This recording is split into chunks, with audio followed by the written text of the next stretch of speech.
the sun dips low and the city starts to sleep. Hello, everyone, and welcome to the Blue Line Gang Exposed podcast. I am your host. My name is Taylor. I'm a former law enforcement officer. I have worked at both the federal level and the state levels of law enforcement, as well as an investigator for the Public Defender's Office. Normally, we talk about the 1% of law enforcement officers, the criminals with badges, and I say the 1% because there are 750,000 law enforcement officers out there. And just a little over 1%, there are criminals with badges. Now, I'm not talking about people with DUI and misdemeanor crimes and stuff like that. I am talking about serious crimes like murder, rape, child molestation, burglary, armed robbery, kidnapping, assault and battery, arms trafficking, drug trafficking, child trafficking. Yes, I'm talking about the serious criminals with badges, and I call them the Blue Line Gang. Now, that is not to take away from the 99%, because they are hard-working, decent law enforcement officers out there working hard to protect you and me. And this episode is about the Arizona law enforcement officers who have laid down their life to protect ours. But before we get started, please hit like and subscribe and learn about each one. Take the time to listen to their names in remembrance of them. And we will go state to state doing this until we hit all 50 states. Commander Greg Scott Carnival of the Phoenix Police Department. In the darkest of hours, they light up the way. Pima County Constable Deborah Martinez Garabay. They patrol with pride in every corner. Joshua Rice, the Gills River Police Department. Each call they answer and every risk they take. Officer David Kellywood of the White Mountain Apache Police Department. Lead Officer Adam Buckner of the Tucson Police Department.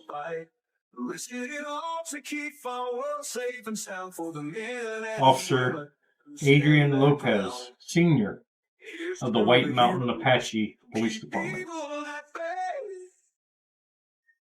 Officer Brown, Tejano Udaham Nation Police Department. I hope I didn't pronounce that wrong. I did not mean to butcher it. Officer Chris Farah of the Chandler Police Department. The thin blue light, our guiding light, keeping watch over us through the darkest night. Officer Gabriel Facio of the Apache Junction Police Department.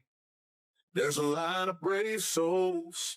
Officer Gennaro Allen New of the Phoenix Police Department. When the shadows start to creep, they stand tall and strong.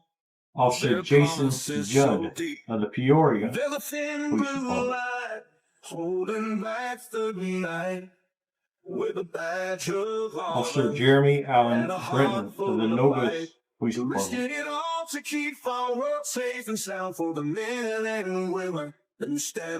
Officer Zane Coolidge of the Phoenix Police Department. They stand tall and strong. Deputy Michael D. Rudd of the La Paz County Sheriff's Office. Sergeant Richard Lopez of the YAVAPAI County Sheriff's Office. And Trooper Hunter R. Bennett. They stand tall and strong. Their promise is so deep.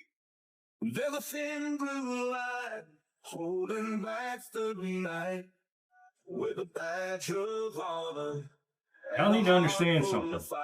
Law enforcement is a very great job. It's an honorable job. It's a great job to have, but I can tell you something. It's a very stressful job because they see things that you and I will never see. At least we hope we'll never see. Like going into a house to find a baby that the mom has drowned on purpose, or a child that's been burnt with cigarettes, a dog that has chewed up a child, a husband that has beat a wife that has beat a husband. Death is something they see almost nearly every day. Sometimes it's normal, sometimes it's not. It takes a toll on an individual. You have to remember that law enforcement officers weren't always law enforcement officers to begin with. They had jobs just like you and me. Might have worked at a McDonald's, might have worked construction, might have been an electrician, might have been a student straight out of high school, but they're still normal people who have normal feelings just like you and I. And when they see those things happening in a world that we don't see, it becomes a stress situation. And that's why I'm speaking to you law enforcement officers. Get counseling when you can. It doesn't mean there's something wrong with you. It just gives you an ability to vent out your frustrations and vent out what you saw. It helps, trust me. I'm not a psychiatrist, but I know as a law enforcement officer, one time I had to shoot somebody, a young person. It tore me apart. I didn't want to touch a gun ever again. I still don't to this day, because that was it for me. And it still took count, but I understand the stresses that you go through. I know the difficulties that you go through. I bring up the stresses because over 150 police officers a year commit suicide.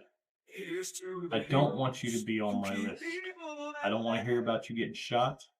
I don't want to hear about you committing suicide. And I damn sure don't want to hear about you going to jail for doing something stupid, committing a criminal act. And like I said before, there's 750,000 law enforcement officers, and over 8,000 of them since 2020 have been arrested. That's the size of a small town.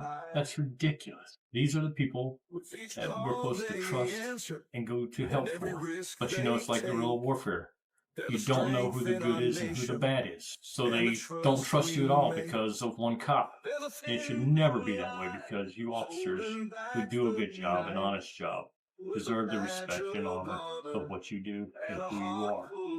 And I appreciate you personally. So let's honor those folks who have passed and remember how they passed, why they passed, and most importantly, they passed because they were doing what they loved and they were doing it to protect you and me. Please hit like and subscribe if you enjoyed this video. There are more to come. We're going to go to each state and honor the fallen. I want to thank you for joining us, and please hit subscribe. It helps our videos get out. It helps us move forward. Every fear, the thin blue line, our guiding light, keeping watch over us through the darkest night.